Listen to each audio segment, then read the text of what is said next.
No, this is a very intellectual audience here tonight. In here tonight, there's an IQ of about 188. Between them, of course. Hey, I got some marvellous educational news last week. What day? It was Tuesday this week. I came downstairs to get the post, which is a good trick in a bungalow. And I picked it up and I found they've informed me by letter that I've won a prize in the Reader's Digest draw. No. I've nearly won a prize in the Reader's Digest. Not only that, but my name was specially selected from all the other people. You're actually looking at a person who's going through to stage 2. And I'm going to America with Hoover. Yes. I may be going to Scunthorpe with Electrolux, but I don't know. That isn't confirmed. Reading a marvellous magazine, folks, the Reader's Digest, a mine of useless... I like reading it.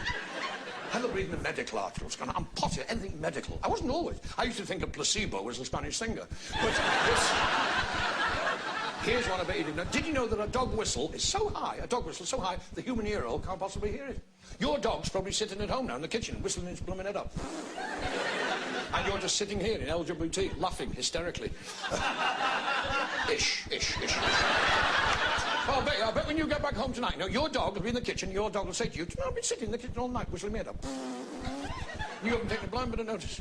Anyway, the back door was bolted, so there it is. This. What's that, man? You're not bothered because you've got a cat flap. Oh, do you mean personally or at home? I'll be grateful to cats, because that's how we'll find our way back home tonight, or tomorrow morning, or whenever this seminar finishes. Not following a Ginger Tom. No, I'm talking about the cat's eyes. The cat's eyes in the centre of the road. The cat's eyes in the centre... This is rather pleasant, this. The cat's eyes...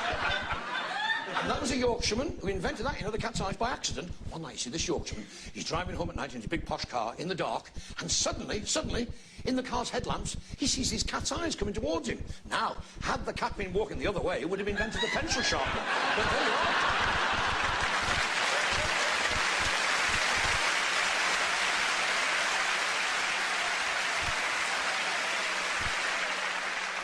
We have another brilliant British actor, ladies and gentlemen, in the audience.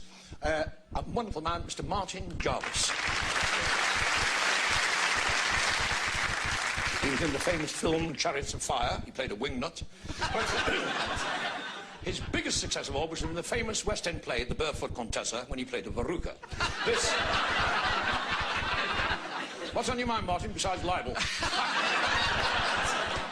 Well, talking of plays, Ken, you had success, I believe, when you played Malvolio in Shakespeare's Twelfth Night, and I wonder, have you any further plans to appear in straight plays? Yes, well, you know what it's like, son. You can't get the plays, can you? They're not writing, are they?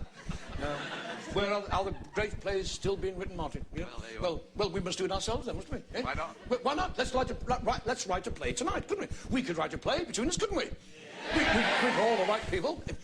If we put our heads together, we could make a plank. I could be a villain. I could sue. I could do some villainous things, At the end of the month, I always go down to the bottom of the garden, wait until the tortoise gets there, then turn it round the other way. I can do some pretty swinish things, When it's pouring with rain, I love to ask policemen the time when they're wearing their bike capes. I close my eyes in the middle of wedding photographs, and when I'm at home, I deliberately leave the seat up. Yes. 10:30 at night, I always get the dog's lead down from behind the door, and then don't go out. But now, this play is based on the film Futile Attraction. And, you've seen it, Futile Attraction, and there's this woman, she's obsessed by me. Naturally, of course. I am a matinee idol. I do very little in the evenings as well.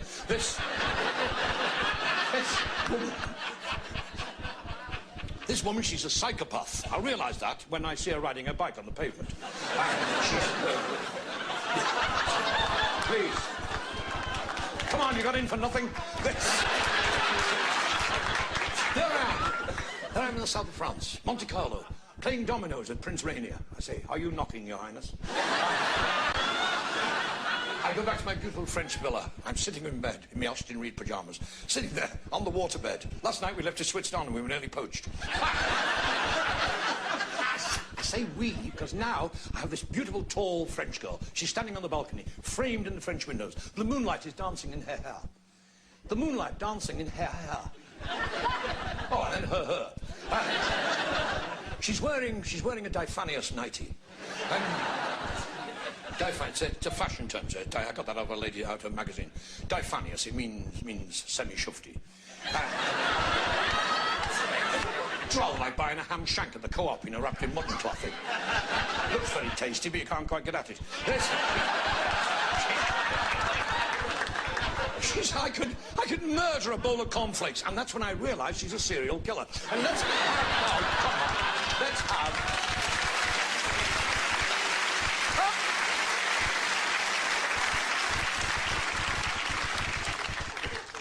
let's have another question, ladies, from one of my favourite glamour girls tonight, ladies and gentlemen, Molly Sugden.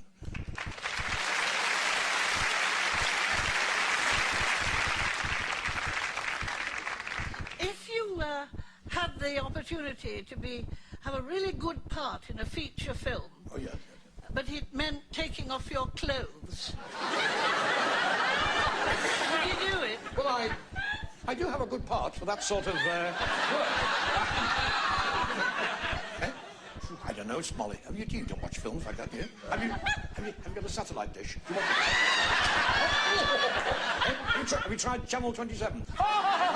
Yeah, it's all got channel blocked, but you can't see them, but you can hear them. Eh? Ooh, ah, he, ooh, oh. I think they must be lifting a very heavy wardrobe. I saw one of those continental sexy films the other night. It was a Swedish film, and this this couple, this man and this lady, they were wrestling. I think they were wrestling. They were all shiny. I think they'd been rubbing themselves with Trex.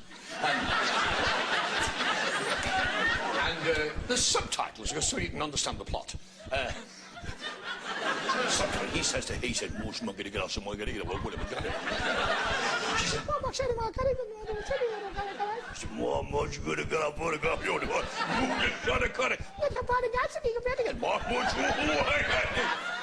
And the subtitle comes along the bottom. Can you smell gas in here?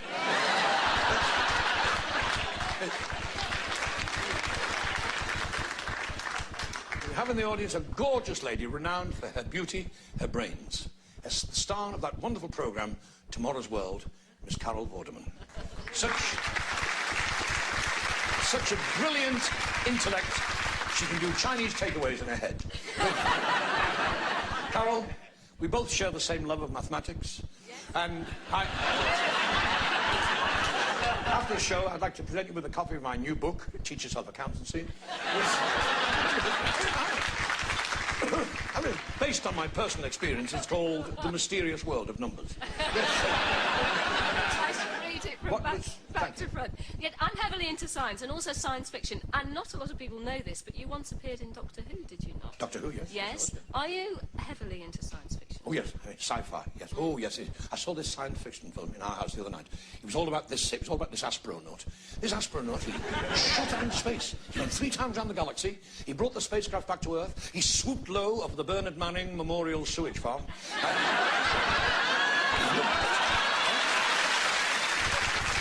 This astronaut, he shot up into space, as I say, and he looked through the porthole window, and he couldn't believe his eyes, because he was 100 years into the future. 100 years in the future, and everything on Earth had changed. There were no roadworks on the M6. Oh, stop it, you go too far. Not the M6, you won't. Our show this evening, ladies and gentlemen, is graced by the presence of a renowned concert artiste. A star of many platforms, as those who travel from King's Cross or St Pancras will know. Dame Hilda Brackett. Dame Hilda.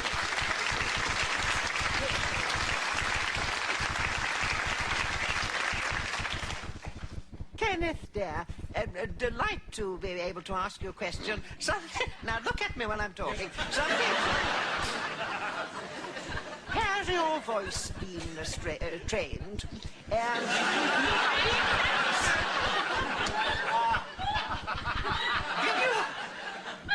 Did you ever nurture a wish to go into grand opera? You do so well, dear. Yeah, thank you. Thank you, Mr. Timberlake. Well, actually, Timberlake, I have had my voice trained. They put newspapers down for it.